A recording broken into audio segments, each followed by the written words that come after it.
Hi, my name is Nick Mojica, and I'm here to talk to you about the World Wildlife Fund.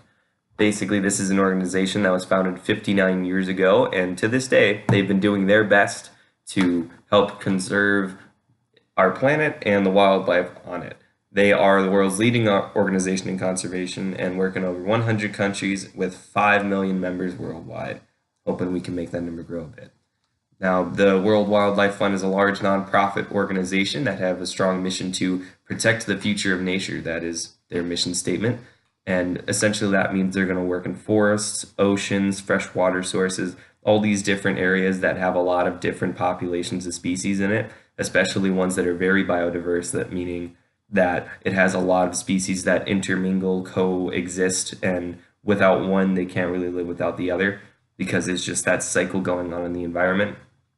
And one job they had in 2010 was to help conserve areas of Mesoamerica, Choco, and the tropical Andes. These were known as biodiverse hotspots, which essentially means they are just gigantic areas of huge amounts of species, like hundreds upon hundreds of species living together, coexisting.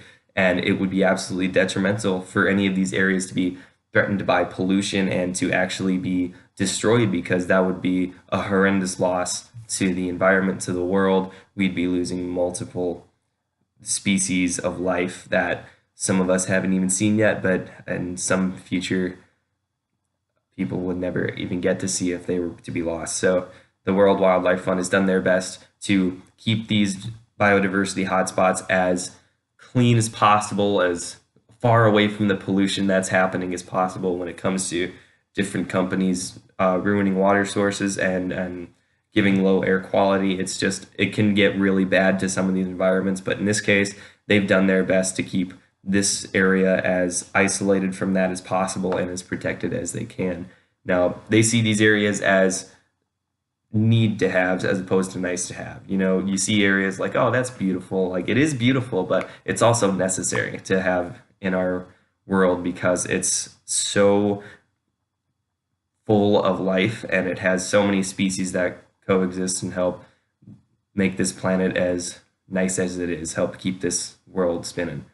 Now, the intervention of the WWF is quite far reaching. They aren't only getting support from local governments to help preserve different areas, but they might be getting a say in some policy decisions.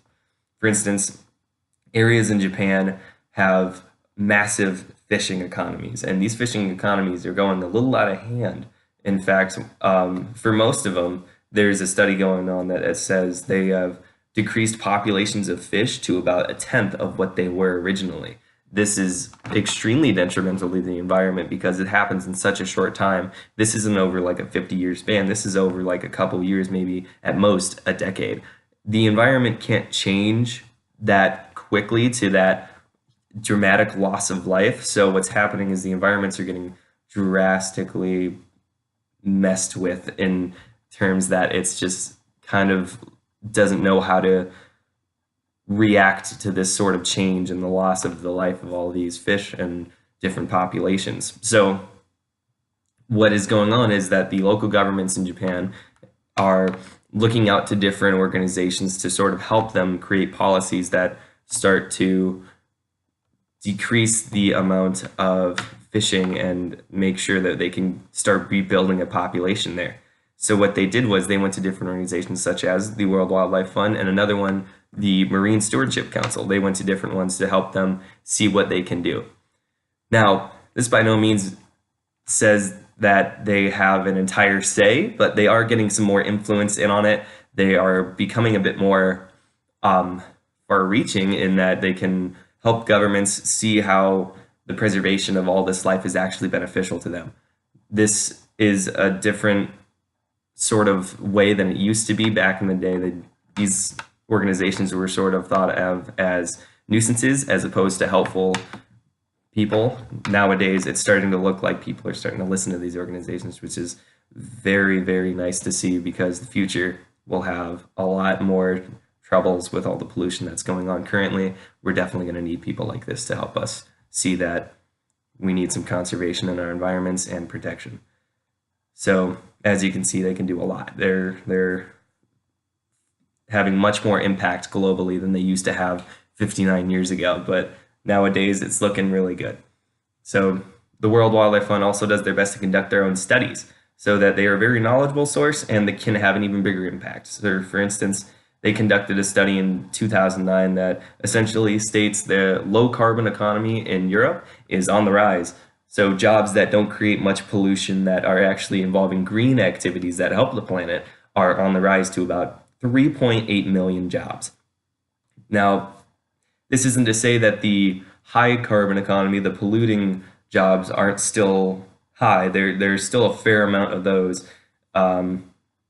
But it looks like these other jobs are coming up soon to outweigh that, and hopefully they can, you know, be more than the other ones, because with more green activities than pollutionary activities, it looks like it'd be a very big sway in the Earth's favor, in that it can start helping environments, it can start keeping the conservation efforts far easier than usual, because some areas it's completely awful the way that some areas have been affected, and it can really be hard to even keep that all together. So they use these studies to just help show the world that there is change happening and that there is good situations going on. So they're just trying to keep people informed as well.